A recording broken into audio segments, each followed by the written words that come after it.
Good afternoon, good evening, good morning, wherever you're calling from. This is the e-commerce Expander Secrets. Thank you very much for joining us. This is a very, very exciting edition for me. I've got a great guest on, someone I've known for several years now. We met not so long ago. Well, no, we met a long time ago, it seems now. But anyway, I have great pleasure in welcoming Jérôme from e-Comas.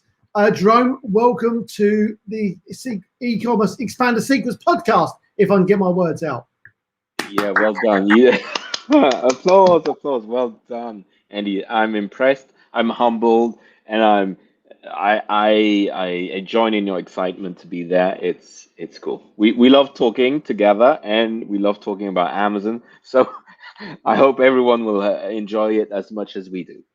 Yeah, we're gonna have a fantastic time. We just hope everyone else does on the outside somewhere. So, Jérôme, just for everyone's knowledge right at the beginning, just give us a little about who is Jérôme, where you're currently based, and what you're currently doing. Then we'll feed into that in a bit, if that's all right. Awesome. So I'm Jérôme. I'm a bit of a mix because my mom is British, my dad is French. I was born and raised in France, but I've traveled a lot.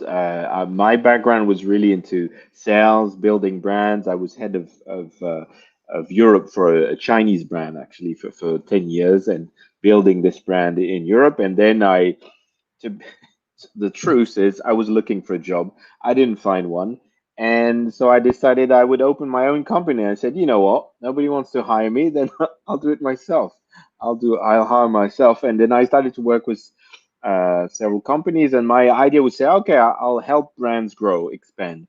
And I found out after some time that okay, Amazon was a big buzzword, and people were not understanding it properly. I found, and so I started to do the Amazon stuff. So I think there's something very much so things happen in life. Sorry, so things happen in life in a way which you think it's not been, you didn't plan for it. But I think at the bottom of my heart, I'm an entrepreneur.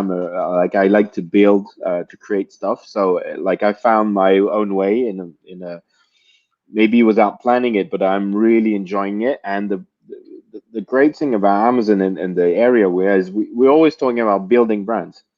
And when it's not working and we're not building it, we're so unhappy about it. And it's really about, okay, this energy around Amazon is so good. And I remember working in other industries or other things where when things are I was my before career, I was in the photographic industry, and like the photo industry, when it went from analog to digital, it was all falling down. It's like everyone is saying, yeah, it's reduced this year again, and yeah, so this is, and here in Amazon, ooh, it's growing all the time, and every Amazon Prime, every Black Friday is even bigger than the one before. So it's an exciting place to be. Brilliant. Well, I'm going to come back to some of that journey. We're going to get back to in a minute because I hadn't realised actually a piece you just told me exactly there. So that's really exciting. I'm going to look forward to piece 9. So for everyone listening, what we're going to do is we're going to split this into several areas, like we do for most of these podcasts. Is the first bit's going to be a bit about Jérôme and how he got into his background, if you like, and journey into e-commerce. Then we're going to be talking about e-commerce, and then from there we're going to be talking about state of the nation, e-commerce, where it is today, and what we see happening for the rest of this year. So, Jérôme, on that, let's talk about you. You said that you've got a British father. Was it a French mother and raised in France? Other way around. The other way around. So yeah, okay. But raised in France, yeah. Raised in France. So, whereabouts in France were you raised? So it's really in the middle of France, where you have Clermont-Ferrand, where you have Michelin tires and so on, and then you have Paris. And basically, it's more or less in the middle. So it's in the middle of nowhere. There's a big diagonal of emptiness, we call it in France, and it's right in the middle. So I had more cows as neighbors and real neighbors. So it's landlocked. Is that what you're telling me? Yeah, it was. Yeah, it was. Yeah, that would be hopeless. Not many people. No water there. That okay. I love that. So that's where you grew up. So that's where you grew up, and so obviously you're in Luxembourg now. Based in Luxembourg most of the time? Exactly. Yeah. I live in France because it's too expensive to live in Luxembourg with a family, to be fair. But the office is in Luxembourg, yeah. So did you go to university or anything like that? So yeah, I went to a business school, a French business school in Grenoble, which is a splendid city right close to the Alps. And then when I finished, actually, I went to work 2 years in Istanbul, and we had our first daughter there in Istanbul, so that was quite of a journey. And then we came back, and I found a job actually in Luxembourg, more or less, or close nearby, and that's where it all started. So what was the first job then in Istanbul? So in Istanbul, it was this funny thing in when you had a military service in France, you could serve in the military service or your military service in a French company abroad, and basically the government was paying for or was subsidizing it, and Yeah. sort of companies would say, okay, yeah, I need this young guy who's went out of a graduated with a bachelor or whatever, and he can work for 1 or 2 years, the time of a military service. And actually, my year in France was the last year. I was one of the last ones which had to do a military service. The ones afterwards didn't have to do it, but the system went on, and it was really nice. It was in the chemical company, Total, right? Yep. The oil company, and they had acquired. So before it was Total Fina Elf, and they had a chemical part called Atofina, which was all the it's a huge company, and now it's been sold out, and it's called Arkema.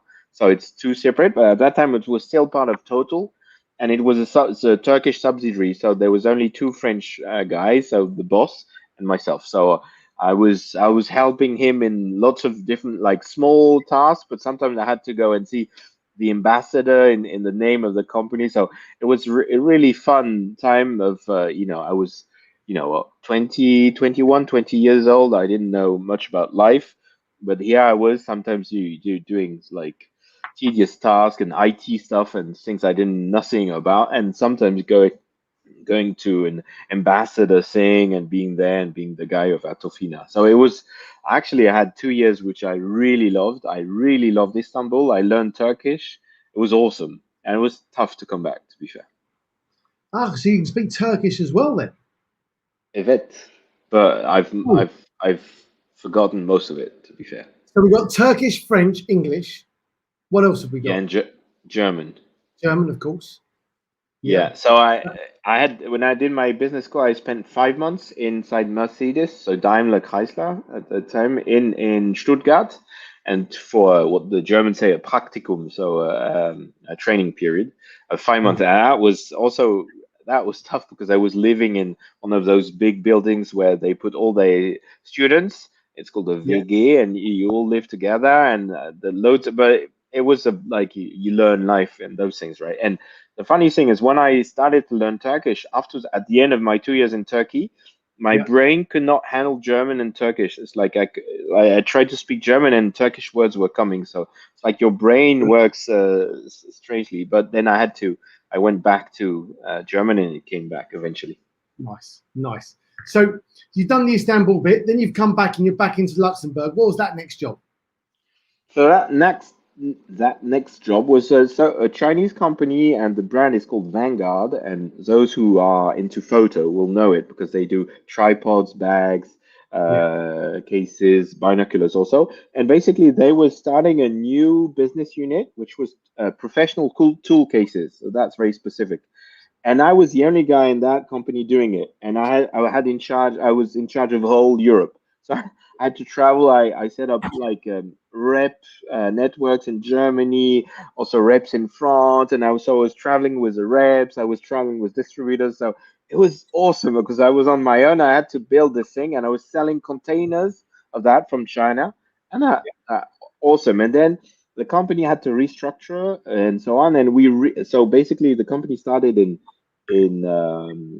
France, but then it closed down and it had to reopen. And the boss asked me to become the boss of that. And so I was still pretty young, like 26, 27. And she asked me, okay, can we rebuild? And we restarted with 4 people in Luxembourg and rebuild it to a larger team. And then we had distributors, and I went into the photo business. But it was very early for me, so I had Yeah. my struggles there, but I was super proud and super happy, obviously, being a young, stupid fellow, super proud of himself. So it didn't help my ego much, but yeah. But you enjoyed it though. Very much so, very much so. And the I must say, so we after 10 years, so the lady, the Chinese lady who was my direct boss and the owner, decided to stop the adventure, and I kind of agreed. It's like, yeah, it makes sense that she wanted to change things. Okay, but it I had underestimated, like, okay, when you've been so much and you're so young and so on, it had a big impact. As like Yeah. the aftermath of that was not easy to handle, but you learn a lot from that and you learn about And yourself. is that when you then went out to China to work out there?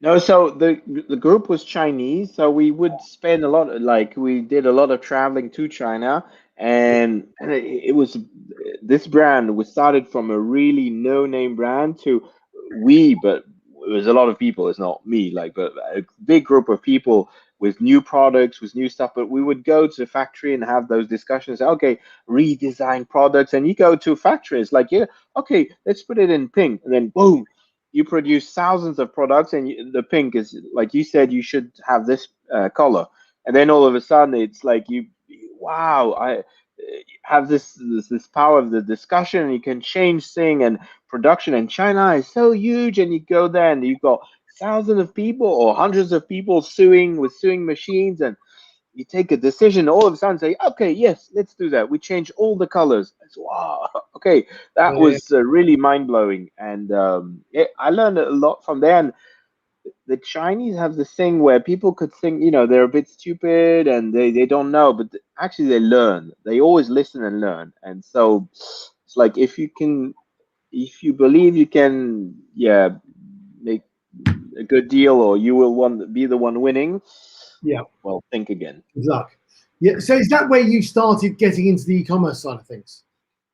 So yeah, as I was in the organization, one of the things we opened this subsidiaries, one in Germany, one in UK, one in Spain, for example. So we had to recruit the people, set it up, and then the idea was to say, okay, as you know, when you're selling on Amazon, we were a vendor, we had a vendor business, so we were selling to Amazon. And one of Yeah. the big thing is when you're a vendor, you need to make sure you have the same pricing overall. Otherwise, the German subsidiary will be selling everything, and then it will go throughout all of Europe. Yeah. So I Yeah. had to work on that thing and the strategy of, okay, how do we do? And then I had to go, and was going to meet all those guys from Amazon in the UK, in France, and in Germany. I worked a lot with them, and I like to get friends and to have a drink, you know me, right? So I got to know them quite a bit and become a bit friends with those vendor managers and start to learn more of the ways of Amazon. And for me, it was very clear, their what they want to achieve is very clear. Normally, they don't hide, they don't really, it's more or less clear that what they want to achieve. So once you understand that and you understand how they function and what's their KPIs, then it's very difficult to have it's very easy, sorry, to have a discussion. You know what's his KPI, you know what is yours, so it's you need to be clever and saying, okay, I'll tell you what you want to hear, and you will be helpul. Did you ever So did you ever consider getting a job at Amazon? yes, I did. Fun fact, I really thought that was my career, and there was a really great job as a Kindle accessory category manager or something. So it's probably quite a high position. Yeah. And I was still young, and I had like three phone interviews. I had to write two essays, and I had seven interviews in one day. In one In day. one Yeah, it's like I was in a small room in Luxembourg, and I remember sweating like and hoping that they wouldn't mind me. And they had me in that room, and it was interesting, but they said no at the end. But the thing is, what's tough is that you have seven people, some very young, like they some with 6 months, 1 year experience, and Yeah. some obviously with 20 years, 30 years experience, and anyone can veto it. And if the young girl there said, no, you know what, I didn't like him, you would get out. So I Right. don't know who vetoed, and I think at the end of the day, I was not the right fit maybe for Amazon, but I thought, okay, I've been in accessories all my professional life, that makes sense. I know this drill. Yeah. That was a hard time, but you learn from them, right? Quite right. Quite right. Yeah. So was this where you started going through the transitions, thinking, well, actually, maybe I'll set up my own company? Yeah, so what I did is I knew because I knew how the Chinese mindset was and how my boss was thinking, and I saw, okay, she wants to come back to Europe, and I need the Chinese are very. It's very important for when you have a relationship in China, nobody lose their face. You don't want to make someone look bad. It's very important in the relationship, and I knew my boss would want to me to look bad. So I said, okay, I'll start an MBA, which I did in Paris, a European MBA, and I'll step back so that you can come in, and then and I start to like transition out sort of. So I was preempting what was going to happen, and that what happened. So I did my MBA, and I was speaking three languages: French, English, German. I thought, yeah, I had this great experience, and to be fair, I was offended. Like my big ego was so offended to find a job, and I thought, what, I was about to say something rude, but I said, okay, I'll do it my own way, and I have my own company,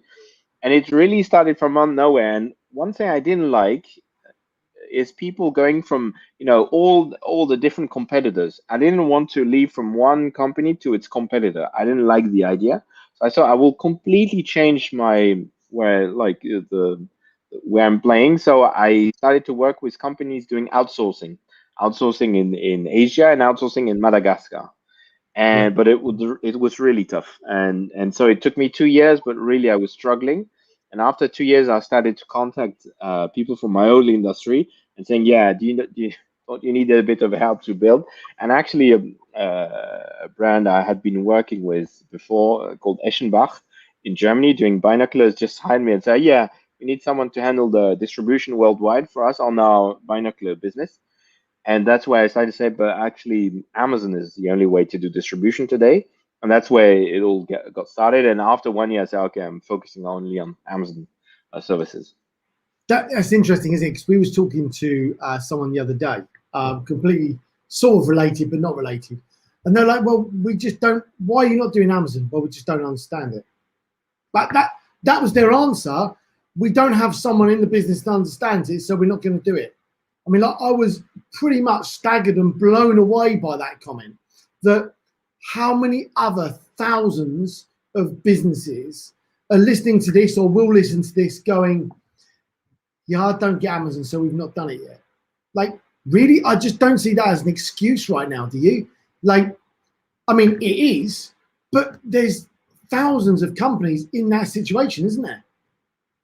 Oh yeah, and that's why as an agency we meet so many people which are saying, yeah, yeah, I don't, or Amazon's not for my products, or it's, oh, it will ruin my brand, or it's like you said, wow, that's the biggest platform there is today. So it's like, okay, you would think that's about, and but to be fair, that's typically French, for example. They would say, oh no, my brand will become, it's lowering itself. It's like, yeah, but it's the biggest one, and if you want to expand in Europe, that's the easiest way. So Yeah. it's a no-brainer. And I was talking to a very large manufacturer, and they were saying, okay, we're like, in a sense, Amazon is a threat because they're undercutting others, and it's makes sense to make sure that you go with your eyes wide open, right? And you So make sure you're not being played. But it's like you can't afford not to be there, not to have great content, not to have a great brand exposure. And there are ways to handle that brand exposure without killing your prices, without being played by Amazon. The thing is like saying, okay, no, I don't know, and yeah, keep going, John. yeah, I am. So it's like, for me, it's always been a surprise that some brands could say, okay, no, we don't know, or and I remember doing a show with a DIY show. Yes, it was no, yeah, it was DIY. Oh no, it was protection and stuff in France, in Paris, with a vendor manager coming from the UK, so from Amazon. And we were going together, so it was actually quite fun. We were friendly, and we were going together to meet our brands. And for some of, so it was Paris, so very French, and we met, and some of the brands would meet, and he would say, "Yeah, I'm from Amazon. Do could we have a quick chat?" And some of the people say, "Oh, Amazon, well, no." And they would just stay and sit, and a marketing manager would say, "No, oh." It's like, that blew my mind. It's like a guy who's too lazy to come and say hello to one of the biggest player in the space and say, even if in DIY they're smaller, it's like you want to meet him, you want to say hello, you want to know him, right? You can't afford to say no. I'm too good to Amazon. You're pathetic. It's like wow, that blew my mind. Honestly, it's like I don't understand how if you're not curious, you're going to die in our world today. That's the I, base of it. I totally agree that there's a huge amount out there. So that's how e-commerce was born. Basically, it was born into this behemoth of what it is now. Like this is you should be. We were talking just before we came on live on air that the business has gone from strength to strength over the last few years. It's been epic. Since that we met in obviously we conversed online like all good relationships start these days. We met online and we then met in a pub in London, didn't we? Sounds strange. It does sound strange when you say that like that, but yeah, we did meet in a pub, and and we had a few pub sessions. Yeah. And interestingly, that pub, for anyone that's listening across any of my profiles that have worked with me in the past, was in a pub called what was called the Old Explorer many, many years ago when I worked for John Lewis in my first ever career. I used to go in there every night. So we had a pint in the Old Explorer. For anyone listening to this from the John Lewis days who might listen to this, perhaps give a little high five and a high welcome to that. But anyway, we digress slightly. So we then met in a pub, and actually from over those years, it's been great because we've sort of egged each other along a bit, encouraged each other and everything else over those years. And you've done some amazing things you should be super proud of. So e-commerce now, what is the core thing that if someone was to come to you today, what's the core thing that you do that you support and solve? Yeah, our mission. So we've been working a bit on our mission, and our mission is to grow brands in e-commerce.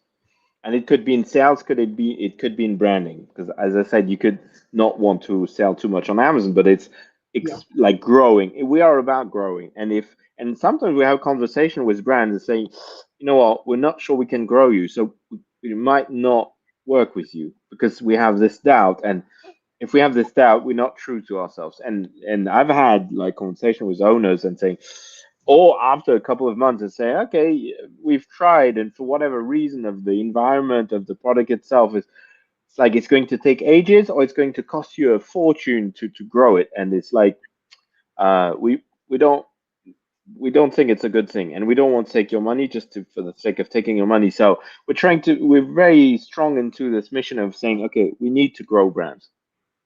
nice. So on that then, what would you say would be if you was to pick the perfect client, what would be their sort of, this is the sort of client that we can really take and really exponentially grow or successfully expand and grow their business? Because obviously you alluded to some that you might not take on. We won't worry about and dwell on those, but let's focus on the ones that actually you would rather you see great opportunity in, if that makes sense.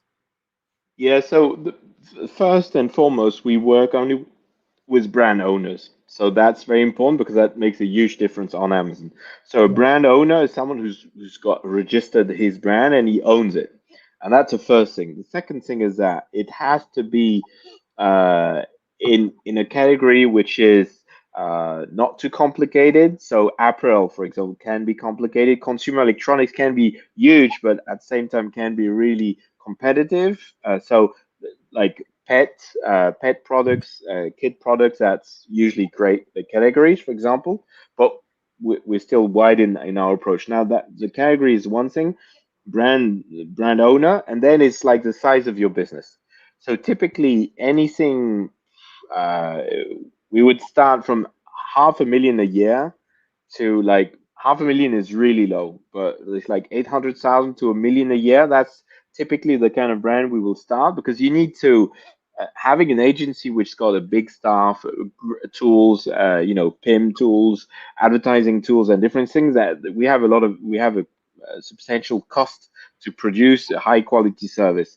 And for that, to afford that, you need to have sales which are good enough. And we've had,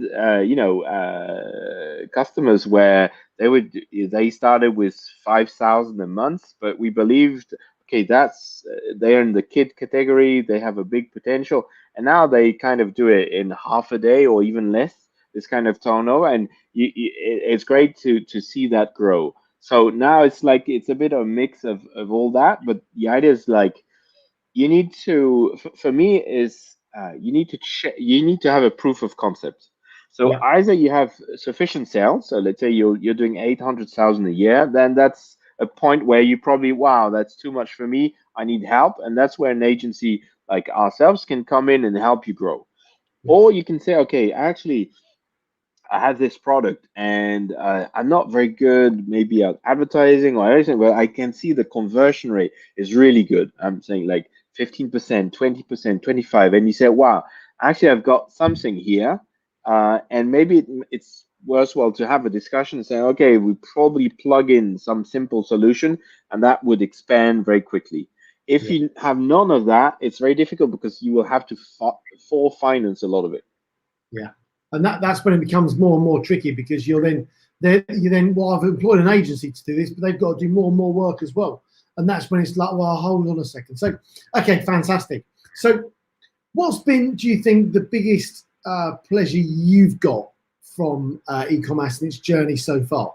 What's the thing that you wake up each morning most proud of along that journey?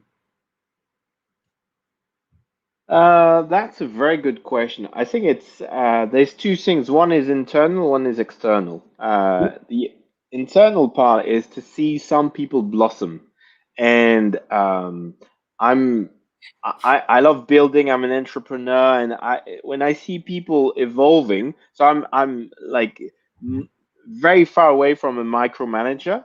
Not because I'm good, but just because I hate details. So details confuse me, and I get lost. So I don't like I give to people say, this is you. I give you maybe some tips and you go and you create it and you'll be even better than me and that's cool. When I see that and when I see we've got people in India, we've got people in Madagascar, we've got people in several places, and when you see someone blossoming, and for example, I'm thinking of someone in India who started she created for us, or she said, oh, we should have a mentorship program inside the company. So she came and she's a support and she's very young and you could say, you know what, shut up and do your work. But no, she came up with this idea and she said, wow, that's awesome. So she set up this thing and said, okay, I'll list mentors and mentees and we'll do the three. And she created completely that program. When you see that, you say, wow, what I'm doing is actually it's got a meaning because some people find a purpose and they're really excited. That's super for me. And the second thing is when you see some brands which were really small and you created the strategy with the people and you deliver it. That's especially the small startups. And on the other part of the scale is I do some strategic consulting for very large companies, and that can be really exciting. Also to have a lot of stakeholders, a very complex problem to solve, and you have this discussion with a lot of stakeholders, and you define a strategy with everyone. I do sometimes like 4 hours or 8 hours sessions now on Zoom, so it's a bit Yeah, heavy. And manage to come up and to define with a group of 10, 15 people a strategy and in which you believe, and you say, wow, we've managed to get that brand even in a complex environment to something where we really believe they can perform, and that's exciting. wow, I love that. That's great. I love the mentorship program. We've got something here called the Performance Pathway, which is very, very similar. So I totally get that. That's amazing. So let's talk about the future for now. So let's talk about the e-commerce landscape right now. And so what I want to talk about is how what you see moving into Q3, Q4, well, Q4 now, really. We're sort of focusing on that.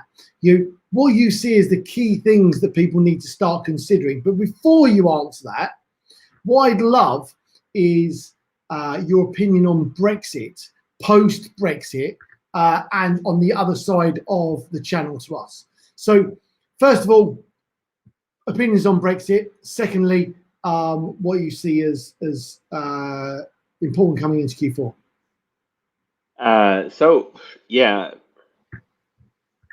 I would say if I put it in a word, is a shame, right? Brexit is a shame in the sense that so much energy lost, and probably great for consultants selling their hours on helping onto the Brexit thing. Is like it's made the life of so many people complicated, and I don't see the sense of it, the business sense. And I'm not trying to be political. It's just on the business sense. It's so much time wasted and money wasted that I don't see that it would benefit anybody. But that's me on the business side. Now, it's clear that things are coming. Like it's much ado for nothing, right? About nothing. It's right. It's like they've created rules, but we're back to square one because the rules. So basically, UK has agreed to follow 80% or whatever percentage of the rules of Europe anyway. So it's like, Yes. what? Why start that all of a sudden? It's like I found out from a big brand also that on the vendor side, so before when Amazon UK was buying, it could send its products throughout Europe, Yeah. right? So you could be selling your products as a vendor to Amazon UK and it's being sold on Amazon DE, right? When Brexit happened, this stopped. And we saw, okay, now maybe there's a UK is a bit harbored or safe. At least that's a benefit for vendors. But apparently they found out, which I'm not surprised, they found a way through that, and this is going to happen again. So it's like life is going on. We're probably going to pay more customs. Probably going to have more complications in like having C markings and UKCA markings and whatever. It's like this doesn't make sense. This doesn't make business sense. Now, in terms of the impact, is not changing much. It's complicating because on the seller side, you need to have your stock in the UK and stock in Europe. So it's just making life of people very complicated in doing business. Yeah. Um, but its impact is like because we people are resilient, right? Businesses are resilient because we're in business and we want to make it work. So we will go over it. Life will go on, and it won't be the end of the world. It's just why did we lose so much time? Why did we should have spent that money and time on something else? No, Yeah. that's fine. Well, I totally agree. I totally agree. I Um, know we are of one mind, but it's like, yes. it's sometimes it's the kind of thing where you start to think too much about it. You want to sit down and and stop working, right? It's like what, Yes. Well, what that's exactly. happened? Yeah, I totally agree. Okay. All right. Good. So let's lead into Q4. So, what do you think e-commerce? What do you think you sellers, vendors should be thinking about leading into Q4 this year? What are the key things and things that are important right now? So you've got always the obvious things, which prepare your stock, prepare your advertising, have a great content, blah blah. Okay, so that's the basics are still there. Now, what we're seeing and what we're working on our side is we see that. So I don't know if it's the A9 algorithm or the A10, like nobody knows, so you can speculate as much as you want. But one thing we've seen is that it tends to react strongly to outside traffic. And what we've added in our team the service of doing outside of Amazon advertising, which is like Google, Facebook, Instagram. And we sort of seeing more and more this as a whole and say, okay, you can have your Shopify website, use FBA into your Shopify website and do advertising, and then start to benchmark your Shopify website with Amazon and send traffic to different things. So it's looking at the e-commerce as a whole and trying to uh, if and also be careful because when you do Google advertising, is Amazon advertising? Are you advertising against yourself and bidding against yourself on the Google and stuff like that? So it's like have a look at that, and maybe sometimes people are completely the face into Amazon. It's like okay, take a bit a step back and look a bit at what's around it, and have this strategy of okay, now, Cyber Monday, like Black Friday and Cyber Monday, CPCs and everything goes completely bonkers. Like it goes crazy, right? And Yeah. it becomes sometimes not really affordable. So maybe you want to have a look and make campaigns on other places. And you've got things like in the States, you've got Amazon Live, you've got new things coming, Amazon Post and everything. So it will be okay. Start to broaden your view to have a bigger ecosystem and to have look at this efficiency a bit larger than Amazon, because sometimes if you stay on the Amazon, it's yeah, the idea of the funnel. It's like sometimes people say, okay, I've been doing everything right, but it's not moving. It's just because your funnel is too narrow, right? So you want to widen it up with more audience, more people you throw into the bucket so that it becomes larger and you've got more people to play with, if I can say so, in terms of targeting and getting things done. So that would be my suggestion is like sometime at the beginning, wow, Amazon is awesome, it's going, so just go on.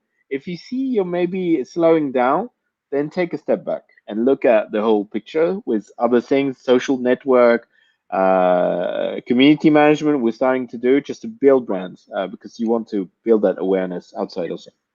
Interesting, something you mentioned there about Amazon Live, for example. How do you see that's going to change the landscape for brand owners going forwards? I think that's massive. And actually, fun fact. Sorry, I'm going to do a bit of advertising for myself. We're having a webinar tomorrow with a brand, one of our brands we're helping, which has started Amazon Live in the US. And I wanted them to share with other brands what it takes and why they did it. It's like I'm a strong believer that this is a way forward. And the Yeah, thing is, if you look at Amazon.com and what they do with lives, it's the quality is, to be fair, is a bit poor. The quality of the platform is still poor. Like they don't the big thing you want to do is repurpose videos. You want to put them on the product page video. You want to put it in elsewhere. You want to reuse it. Amazon Live doesn't use it. You've got other solutions in Europe. One is called Cast, for example. And if you're interested, go and see Cast, so CAAST.tv. And it's a French company, but they do that for large retailers, and they repurpose all the videos, and mm, that's super. It's a bit like podcast. It's a concept of a podcast or a webinar. You make a video, you answer live the questions of the people, and then someone is looking for. You can index the question. So, like for example, you're showing a tool, Black and Decker tool, and say, okay, does it come? Do you have multiple plugs or whatever? And the keyword plug will be indexed. So if you look for it, it will send you to that right moment of the video. That's mind blowing. It's like, okay, you get all that content, you don't have to read, and people get it. And for me, that's going to be huge in terms of what's going to happen. And you see Amazon posts, you see Amazon brand stores. This yeah, is going to become a B2B or a product Facebook, right? yeah, yeah. And I think that's going to be. I mean, I love the idea of it. I think it's the way forward. It's seeing what the engagement's like and what the take up is and what the conversion is would be really, really interesting as it rolls out in more and more countries and marketplaces. I think that's going to be great. Okay, fantastic. So, Jerome, if people want to get in contact with you, want to hear more about what you do, perhaps talk about working with you, what does that look like? What's the best way of doing that? It's the pub you were talking about. That's the best place. But if if the pub doesn't work, we've got ecommerce.com, e-commerce.com, or you can go to LinkedIn. We're very active, so you can look for e-commerce or Jerome. My family name is probably complicated, de Guigné, but e-commerce, you will find us and you can ping us there. We're on Facebook also, Instagram and everything. So yeah, that's everywhere. We will be happy to reply and respond for any support and help we can bring. Fantastic. Well, it was absolutely amazing to have you on, Jerome. Thank you very much for your time. There was some great value, some great ideas, and it was great to hear a bit more about your story as well, which I've absolutely loved talking about. So thank you very much. My name's Andy from the e-commerce Expander series, Secrets podcast. Oh, that was a hash up, wasn't it? I'm going to start that bit again, and in the podcast, we can edit that out. So that's it from me, Andy, on the e-commerce Expander Secrets podcast. Thanks to Jerome of e-Commerce, and we'll see you on the next episode live. Thank you very much. That was great.